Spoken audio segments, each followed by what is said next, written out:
Good morning all. So today we are going to study about the third chapter, that is motion in a straight line, or we are going to study about kinematics first. So before we discuss kinematics, we need to discuss the mechanics, right? So mechanics is the branch of physics that deals with the study of motion, right? That deals with the study of motion or rest. कोई भी object जो rest पे है या जो object motion में है वो सब हम किसके अंदर स्टडी करते हैं? मैकेनिक्स के अंदर स्टडी करते हैं. So kinematics actually is a term use for mechanics. Later if you go for higher studies you will find that mechanics itself is a separate branch. उसको हम अलग स्टडी करते हैं. मैकेनिकल इंजीनियरिंग एंड ऑल में we only study mechanics for 4 years, right? So mechanics is the branch of physics that deals with the study of objects in rest or motion, right? Now mechanics can also be categorized into 3 branches, right? The first one is statics. Mechanics can be categorized into 3 parts. The first one is statics. The second one is kinematics that we are going to study in terms of 2 chapters in our NCERT, and third one is dynamics. Dynamics again you are going to study later in the physics in 11th standard, right? So what is statics? Statics जैसे कि नाम से ही पता चल रहा है, stationary. Statics means, statics is from stat. Stat means stationary, at rest. So whenever we are talking about statics, statics is the branch of mechanics that deals with the objects at rest. In statics, what do we study? We study that how objects behave when they are in rest, right? Next is kinematics. जितना भी objects rest पे उसकी study हम किस में करेंगे? हम किस में करेंगे? स्टैटिक्स में करेंगे. जितने भी ऑब्जेक्ट्स मोशन में हैं, right, we will study all the objects in motion under the chapter kinematics, right? So this is the branch of physics that deals with the study of objects in motion without knowing the causes of motion. मतलब objects किस में है? Motion में है. We will study कि object कैसे move करते हैं, कहाँ मूव करते हैं, what is the time duration, what is the acceleration, what is the speed, what is the velocity. लेकिन क्यों मूव कर रहे हैं? We will not study the causes. Without causes when we study motion it comes under kinematics. And with the causes known, हमें motion study करना है लेकिन हमें कॉजेज भी चाहिए. क्यों हो रहा है मोशन? क्या चीज है जिसकी वजह से मोशन हो रहा है? What are the reasons behind the motion? Then we study dynamics. In dynamics also we study objects in motion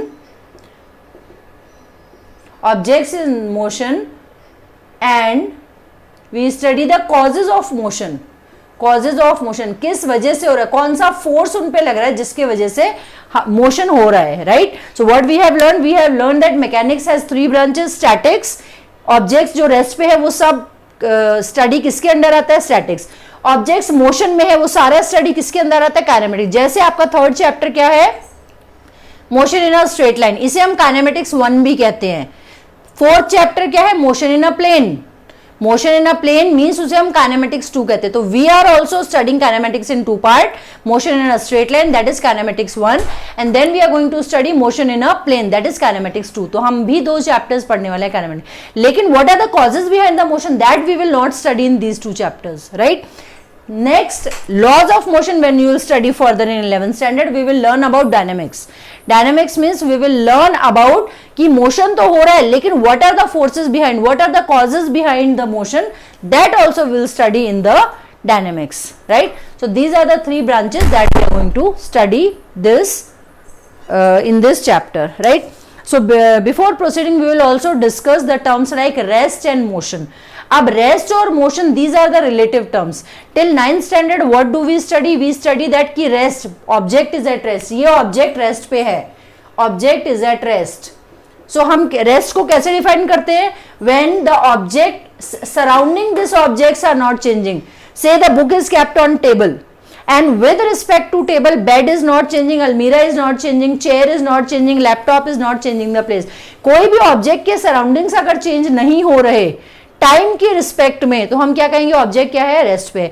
for example, you are sitting at home and watching this lecture, you are at rest.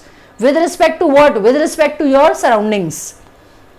But if I say that you are studying at home and watching this lecture, you are not at rest with respect to planet Mars, with respect to moon. Why? Because the earth is rotating continuously. So when the earth is rotating, तो अगर हम moon से देखेंगे तो तुम भी move कर रहे हो, लेकिन तुम्हारा क्या है, तुम्हारा फ्रेम ऑफ रेफरेंस जो है वो आपके घर के सराउंडिंग्स है, and that is why you think that you are at rest. So rest और मोशन रिलेटिव टर्म्स है, कहां से देख रहा है ऑब्जर्वर, ये मैटर करता है. For example, take the case of two passengers sitting in a moving train. अभी वी विल डिस्कस स्टोरी 1. एक पैसेंजर दूसरे पैसेंजर से बात कर रहा है, दोनों आमने सामने सीट्स पे बैठे हुए हैं, right. So with respect to each other they are at rest. Train जा रही है लेकिन वो पैसेंजर्स एक दूसरे के रिस्पेक्ट में, उनका पोजीशन चेंज नहीं हो रहा, they are talking. So with respect to each other वो किस में है, मोशन में है. अभी एक जो थर्ड पर्सन बाहर खड़ा है, स्टोरी नंबर 2, वो खड़ा है, उसके लिए ट्रेन आने वाली है, about to come. Train is in motion, train passed and train has gone. Because he is watching those two person who are talking to each other, जो कि ऐसे निकले उसके सामने से, तो उसके रिस्पेक्ट में ये वाली सराउंडिंग चेंज हुई. तो जो person standing on the platform, for them these two person are in motion. तो जो बाहर पर्सन खड़ा है उसके रिस्पेक्ट में क्या है, ये दोनों, उसके रिस्पेक्ट में ये दोनों मोशन में है, लेकिन ये दोनों आपस में with respect to each other क्या है, they are in rest. So rest और motion are the relative terms, right. अभी समझो प्लेटफॉर्म की ही बात करते हैं. चलो, train is moving and train किसी प्लेटफॉर्म पे नहीं रुकी, right. Those two persons are talking कि अभी पुणे जंक्शन आने वाला है, पुणे जंक्शन का प्लेटफॉर्म आने वाला है, about to come, it has come, और after 5 second Pune platform has gone. Is platform moving? No, it is not moving. But for those people, for those passengers, platform आने वाला है, प्लेटफॉर्म आ गया है और प्लेटफॉर्म चला गया. That is the term that we use, because for them, for their relative position, platform is about to come and it is there and it has gone. So rest and motion are the relative terms. Even if we are sitting at home in rest, the earth is continuously moving with reference to some other planet, we are always in continuous motion. So there is no as such term absolute rest or absolute motion, that we need to understand. So rest and motion are the relative terms. Depending on where is the observer, decide whether the given person is in the state of motion or in the state of rest, right. Proceeding to frame of reference. अभी frame of reference is a set of coordinate axis. मैंने ये coordinate axis ले लिया x, y and z, और यहाँ पे मैंने एक ऑब्जर्वर को खड़ा कर दिया और ऑब्जर्वर के हाथ में क्या है, क्लॉक है, and he is watching the time. क्योंकि ऑब्जर्वर को ये वाले कोऑर्डिनेट एक्सेस दिख रहे हैं, the observer is checking x change हो रहा है, y चेंज हो रहा है या z चेंज हो रहा है with respect to time. So it is his frame of reference. जैसे the person standing on the platform who was watching the train, for him the platform was the frame of reference, क्योंकि वो वहां से देख रहा है. But for the person who was for the passengers who were sitting inside the train का surrounding is the frame of reference, क्योंकि वो वहां से observe कर रहे हैं.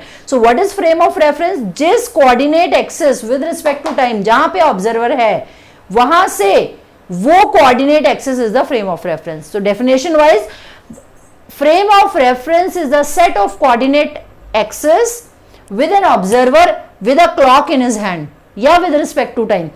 Any set of coordinate axis in which a person is observing with respect to time is called as a frame of reference. वो जो पर्सन प्लेटफॉर्म के लिए था उसके लिए प्लेटफॉर्म फ्रेम ऑफ रेफरेंस है, लेकिन जो पर्सन ट्रेन में थे, जो पैसेंजर ट्रेन में थे, उनके लिए ट्रेन के सराउंडिंग फ्रेम ऑफ रेफरेंस है. एक थर्ड पर्सन ट्री पे खड़ा होकर इन दोनों को देख रहा है, तो वो वाले कोऑर्डिनेट एक्सिस उसके फ्रेम ऑफ रेफरेंस है. तो यहीं से आपका रिलेटिविटी थ्योरी एंड बहुत सारी चीजें फ्रेम ऑफ रेफरेंस सॉरी. अभी हमें देखना है अर्थ पे, ये अर्थ पे कौन मोशन में कौन रेस्ट में, तो उसके लिए हम अर्थ पे खड़े होकर नहीं देख सकते, हमें अर्थ से बाहर जाना पड़ेगा. जब हम अर्थ से बाहर जा रहे हैं तो हमारे लिए ये फ्रेम ऑफ रेफरेंस है, क्योंकि अर्थ का मोशन जज करने के लिए हमें उससे बाहर जाके हम जज करेंगे, ये रेस्ट पे है, ये मोशन में है, ये मोशन में है, ये रेस्ट पे है. तो ये जहां से हम ऑब्जर्व करेंगे with respect to time, that will be the frame of reference, right. Coming to the next topic, that is point object. Very very important. Point object or point mass object is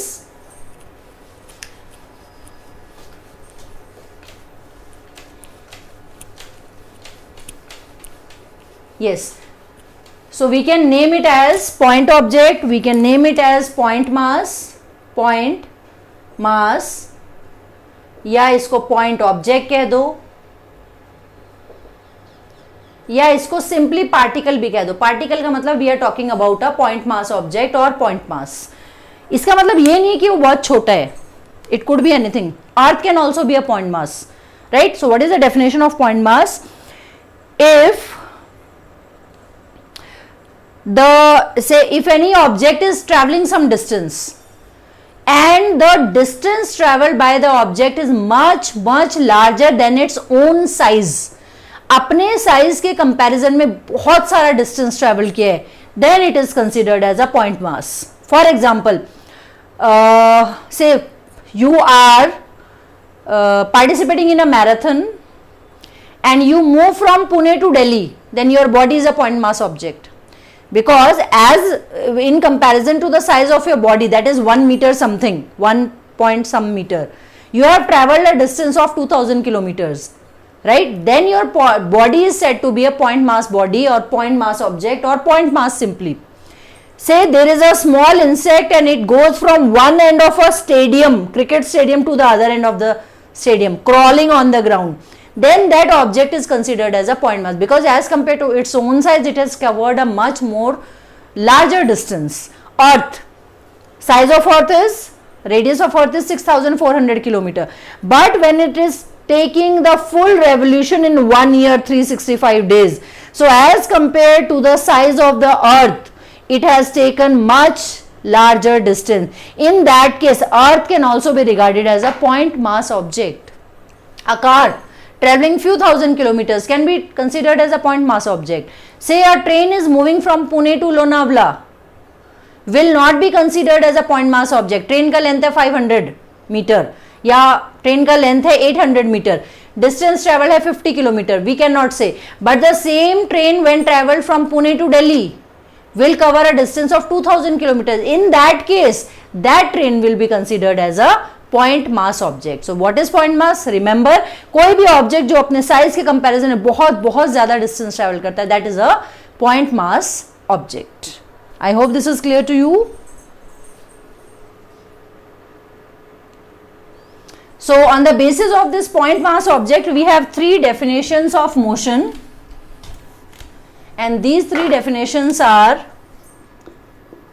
rectilinear or translational motion,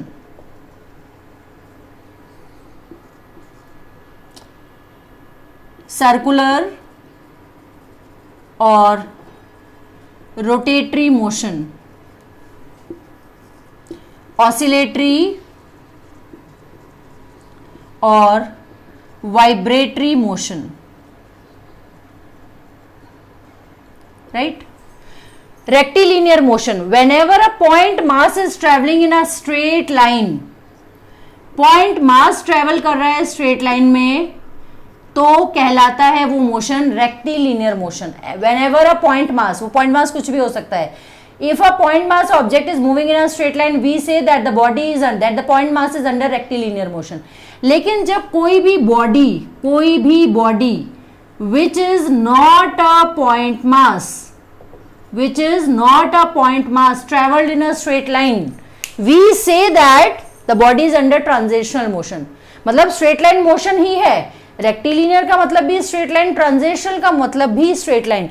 But when a point mass moves in a straight line, it is said to be rectilinear motion. But when any other body moves in a straight line which is not a point mass, the motion is said to be translatory motion, translational motion. Body, और कैसा body? Point mass नहीं है. Similarly, circular and rotatory motion. Circular motion and rotatory motion. So circular motion is said to be any object which is not a point mass object is moving in a circle. कोई भी object जो circle में move कर रहा है with a fixed radius, we say that the body is in circular motion. But when a point mass object is moving in a circle, हम बोलेंगे अब this body is rotating in a circle. तो rotational motion कब होता है या rotatory motion हम कब बोलते हैं, जब वो बॉडी कैसा हो, पॉइंट मास। और कोई भी बॉडी मूव कर रहा है जो सर्कल में, उसको हम बोलेंगे सर्कुलर मोशन, मतलब बॉडी क्या नहीं है, पॉइंट मास नहीं है, right. Similarly we have oscillatory motion and vibratory motion. Any body which is moving to and fro, ये मैंने सिंपल पेंडुलम लिया, ये टू फ्रॉम ये ऐसे मूव कर रहा है, टू एंड फ्रो टर्म हम यूज करते हैं, टू एंड फ्रो, आगे पीछे to and fro. So whenever the object is moving in to and fro motion, it is said to have oscillatory motion. But whenever the object is under oscillatory motion, और ये amplitude बहुत कम है, this amplitude is very very small, सिर्फ vibrate कर रहा है। Vibrate करना मतलब, वाइब्रेट को हम कभी भी नहीं कहते ऑसिलेट कर रहा है, जब ये एम्पलीट्यूड बहुत बहुत कम है, when the amplitude of the oscillation is very very less, we name it as vibration। Vibration और ऑसिलेशन में क्या डिफरेंस है, ऑसिलेशन में आपको एम्पलीट्यूड, फाइनाइट एम्पलीट्यूड होता है, लेकिन वाइब्रेशन में क्या होता है, वाइब्रेटरी मोशन में कोई भी, यहाँ पे पॉइंट मास का कॉन्सेप्ट नहीं है, अगर ये बहुत ही कम है इसका एम्पलीट्यूड, वेव बहुत, हनी बीज वाइब्रेशन बहुत कम एम्पलीट्यूड से टू एंड फ्रो जा रहा है कि वो हमें दिख नहीं रहा, क्लियरली नहीं विजिबल, तो हम क्या कहेंगे, body is under vibration. So these are the differences on the basis of basic terms in motion.